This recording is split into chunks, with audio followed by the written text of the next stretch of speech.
man maa ngi tudd Ndiaga Diaw di secrétaire général du Parti démocratique sénégalais à Thiès-Ouest, responsable départemental de l'UJTL de Thiès, membre du bureau exécutif national de l'UJTL, membre du comité directeur du PDS, membre également du secrétariat national du PDS. Bon, man je dirais que musul tasaaroo sax xam nga parti moom tey toll foo xamante ni léeg-léeg ñenn ñi du ñuy wuute gis-gis ñenn ñi dañuy dem ba sax daf leen di jaral ñu bàyyi ñenn ñi également bu ñu parti bi gisee ni seen doxalin méngoowul ak ni parti bi di demee ñu exclure leen parce que texte yi daf ko prévoir mais toujours en est-il que saa yu lu mel noonu amee rek xamal ne neexul ci ñi nga xamante ni c'est des militants convaincus du parti tey taxali ko neexul kenn. waaye dafay toll foo xamante ni faw ñuy appliquer règlement intérieur u parti bi ak ay statuts donc maintenant nag toujours fu juboo am rek saa yu juboo amee rek dañ ciy bëgg kontaan ci mais juboo bi laalagul parti bi c'est-à-dire juboo bi ngay wax laalagul parti bi Abdoulaye Wade comme ni mu ko tàmmoo di def bu ko waa Touba joxee ndigal Serigne Mountakha moo ko saisir. ci digganteem ak Maître Madické Abdoulaye Wade tontu ko ci tontu bu favorable comme ni mu ko defee woon ak président Macky Sall à l'époque ñu bëri dañ doon wax ne deal international waaye loolu tey lii tontu na ko ndax sëriñ bi même personne bi ko demandé woon à ce que mu waxtaan ak Macky Sall même sëriñ bi moo ko demandé waat à ce que mu waxtaan ak Maître Madické Niang donc mu nangul ko ci yépp. parce que Abdoulaye Wade noonu lay doxee moom Touba ñooy ay kilifaam ñoom lay déglu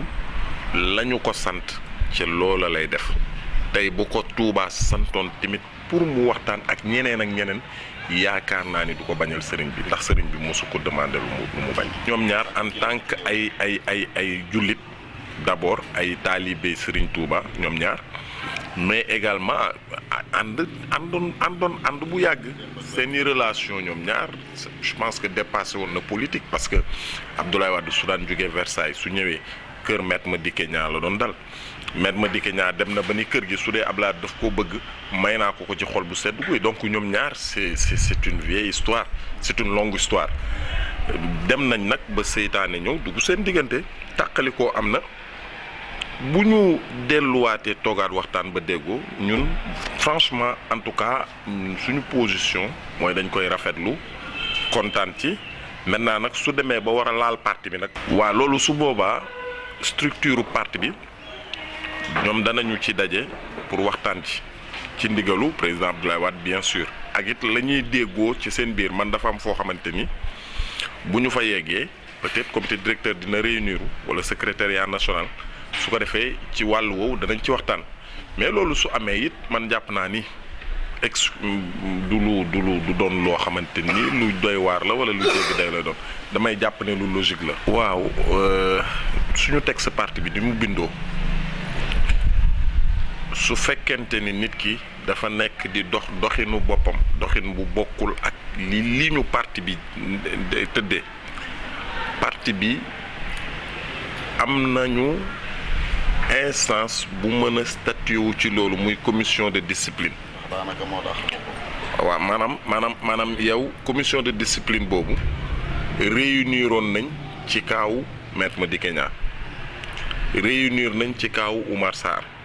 mais am na noo xamante ni boo ko ni doxalee yow yaa auto exclure sa bopp donc loolu moo nekkoon kaawu Oumar Sarr soxla wu ñu woon secrétariat national wala comité directeur réunir. bul dem ci dialogue national dem na génn nañ créer seen ànd suqali fu ñu toog attaqué Abdoulaye Wade attaqué Karim Wade donc ñoom ñu ngi doxin bu contraire ak approche parti bi c'est-à-dire ñun ni ñu jàpp ne noonu la war a doxee alors loolu bi mu amee ñoom ñoo auto exclure seen bopp soo demee ci règlement intérieur article 5 bu suñu statut ak règlement intérieur bu parti bi donc loolu la wax maintenant nag tey bu ñu sañoon ñun ñëppay àndandoo doon benn àndandoo liggéey mais bu ñu demee nag ba ay nit taxaw di défier le secrétaire général national bu la santee nga bañ su la woowee doo ko wuyu lu lu mu digle nga teg ko fa bàyyi ne te juróom-ñaari at wala juróom-ñetti at ci ginnaaw la mu mësoon digle kenn ñemewu ko woon teggi su boobaa aussi ñun ñi fa des dañuy jël suñu destin en main te suñu parti doxal ko et c'est ce que nous sommes en train de faire. man day nee naa la léegi bu ma sañoon ñëpp ñëw mais démarche yooyu bu ñu koy def dañ koy def ak ñu am Maître Madické bi mu génnee PDS ak léegi kenn mësu ko dégg mu attaqué Abdoulaye Wade wala mu attaqué Karim ngeen vérifier. kenn mësu ko dégg moom sax nee na génn PDS moom nee na mu ne woon na bàyyi na PDS moom waxoon na ko mais kenn mësu ko dégg mu génn attaqué Abdoulaye Wade wala mu attaqué Karim Wade pour nga jubóole ay nit day fekk kenn ku ci nekk téye làmmiñam ci wax bu ñaaw rawatina nag ku mel ne Abdoulaye xam nga tey soo taxawee nga ni Abdoulaye Wade Karim moo koy manipuler loolu yàpp Abdoulaye Wade la Abdoulaye Wade Karim mënul nekk patron Abdoulaye Wade Karim ci njabootu Abdoulaye Wade la bokk Abdoulaye Wade mooy kilifa gi mooy suñu kilifa ñun Karim du suñu kilifa Karim mënul wax Abdoulaye Wade fi muy jaar Abdoulaye Wade mooy wax Karim Wade fan la war a jaar donc yàpp Abdoulaye Wade weesuwul nga taxaw naan Karim Wade moo koy manipuler alors que c'est faux Abdoulaye Wade les décisions yi muy jël moo koy jëlal boppam ku dégg communication dégg ni muy waxee nga xam ni kii di wax ku maîtriser li muy wax la ku xam li muy wax la maintenant nag bu fekkente ne yow da nga teguwul ci yoon ba ñu sanctionné la nga bëgg a jël mbir mi këpp ko Karim Wade donc loolu soo paree da nga ci tirer say conséquences mais Karim Wade du ci dara Abdoulaye Wade mooy jël ay décision léegi nag soo bëggee jubóog Abdoulaye Wade da ngay moytu di ko attaqué ak di ko wax loo xamante ni tey même bu juboo amoon nga regretté li nga xamante ni doon nga ko wax donc bu juboo day am aussi day am ci kaw ñoom nii ñu nekkee parce que déjà am na benn note circulaire bu président Wade bind concernant Oumar Sarr ak sa bande donc ce qui montre que ba fii nii may wax ak yow ñoom bokkatuñu ci biir parti démocratique sénégalais waaw léegi nag suñu bëggee juboo boobu am xalaat naa ni doxalin bii ñu nekkee des na ko changer man jàpp naa ni taxawaay bi Karim Wade war a am mi ngi koy am sauf war a ñibbisi bi nag du suñu calendrier ñun calendrier am la moom ak peut-être ñi nga xamante ni ñoom ñoo ciy liggéey ak moom ci côté boobu ñun suñuy responsabilité fa mu toll mooy fexe ba bu ñëwee fu mel ni Thiès fekk na ñun au préalable liggéeyoon nañ fi liggéey boo xamante ni moom bu ñëwee as tuut la ci yokk rek li ñu bëgg ñun ñu am ko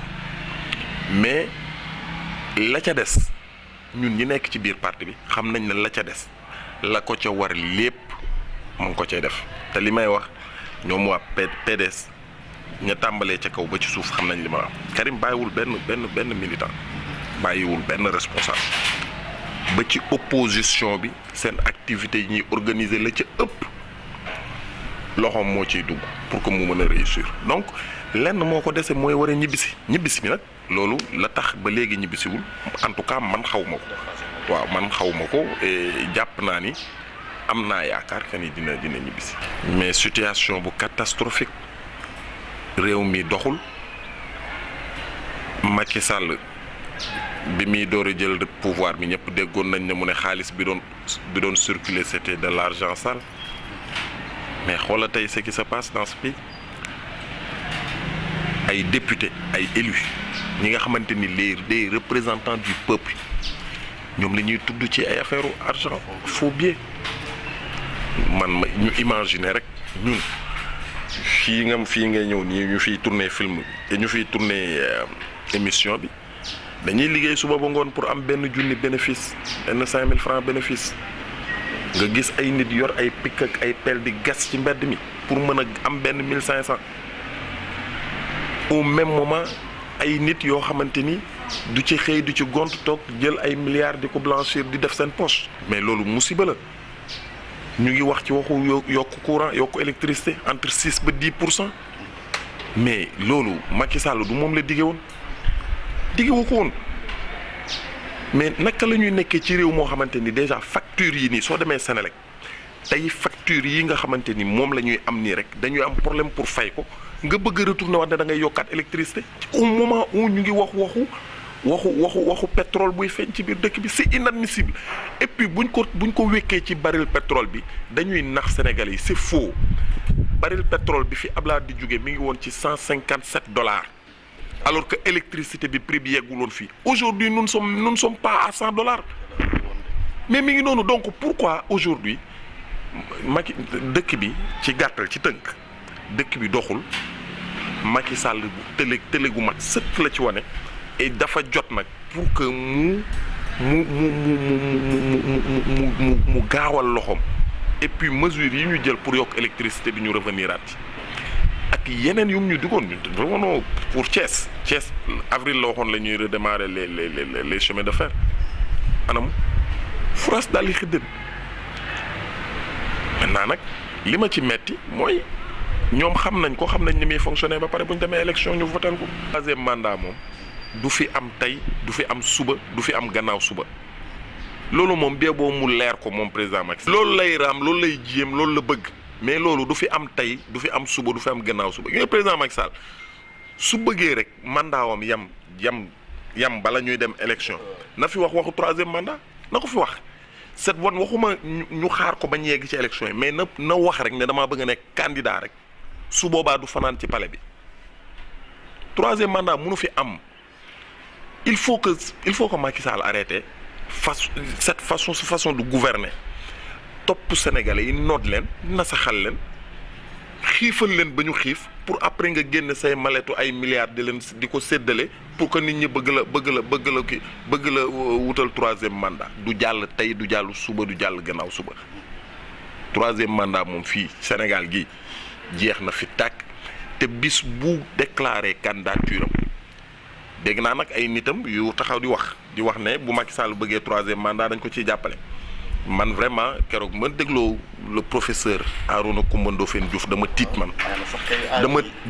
dama tiit parce que un professeur bu toll noonu war na taxaw di wax moroomu sénégalais ne même su nekkee dans l'illégalité dama ko ciy jàppale ce qui fait que ñoom ñëpp ñoo yam ay nit lañ yoo xamante ni benn groupe de personnes bu bëgg a accaparer réew mi def ci lu leen neex te loolu du jàll. réew Sénégal Macky Sall moomu ko seen groupe de personnes boobu moomuñu ko s'il pense nag que ni ñoom ñoo détenir la police wala la gendarmerie ñoom ñoo yor doole ji ñoom ñoo yor force yeeg ñoom seen dañuy nax seen bopp. Force restera à la loi le peuple est souverain peuple bi lu ñu bëgg amul kenn ku leen ko mën a tere def personne. Donc nañu arrêté na Macky Sall terminé 2024 mu dem yoonam moom doy na sëkk li mu fi def mu ngi fi tegee réew mi doxul dara doxul na dem yoonam. et loolu ba tey ci manque de démocratie la bokk dans un pays sérieux pays bu am démocratie amul fu ñuy toog ba mandat élus locaux yi jeex daanaka ñu prolongé waat leen beneen mandat te demuñu élection liñ leen yokkal daanaka. beneen mandat la te demuñu à des élections léegi ñun jeunes yi nga xamante ni tey nous avons des ambitions xalaat ne waroon nañu mën a diriger ay mairie ñun ñu toogloo ñu bëgguñu xaarloo c'est-à-dire daal dañu nekk ci benn dëkk boo xamante ni benn nit ñoom dañ ko accaparer di ci def lu leen neex et personne n'en parle. Élection mënta dem 2021 beneen bi ci des opposition bi mel ni comme si ñoom dañ leen a liggéey wala nu mu demee mais aucune manifestation aucune contestation ñëpp toog kenn waxul mais nañu jël statut chef de l'opposition bi jox ma ko man au moins man ma doxal affaire yi maa la ko wax ko joxee ñu réglé ko dañu war a génn taxaw jàkkaarloog Macky Sall mais ragal gi ma gis fii man sincèrement dafa jéggi dañu war a génn wàcc ci mbedd yi le combat là avec Macky Sall du ay combat wu saal ay toog ci bureau ay réunion ñoom seen. C'est un combat de rue. Descendre dans la rue, organiser des manifestations, organiser ay contestations yëngal dëkk bi loolu mooy wax ji dañoo war a yëngal dëkk bi. pour mais loolu lañ war li moo tax Abdoulaye Wade du moroomu gars yi ci opposition yooyu mu daan def léegi mënatu ko def màgget la mais ñi fi nekk am âge bi am kàttan bi am mën-mën bi dañu war a génn jàkkaarloo gars yi xeex ak ñoom mais c'est ça. ay sant bu baax Mbaye Samb di la gërëm di remercier internautes yu Thiès 24 yëpp di rafetlu tout le temps dama lay wax man saa yoo ma soxlaa bu la neexee mën nga bàyyi ba heure bi jot sax nga ma ne ma soxla naa la damay ñëw def ak yow interview donc maa ngi lay sant di la gërëm di rafetlu bu baax taxawaay bi di wax sénégalais yi ne leen suñu bëggee seen réew jëm kanam ñoom ñooy jëlal seen bopp seen destin en main constitution bi prévoir na ko yeneen i xaatim yi nga xam ne Sénégal daf ko xaatim au niveau international it traité yooyu prévoir na ko nañ leen jóg ñu taxaw parce que réew mi suñu réew la ñun ñoo ko moom.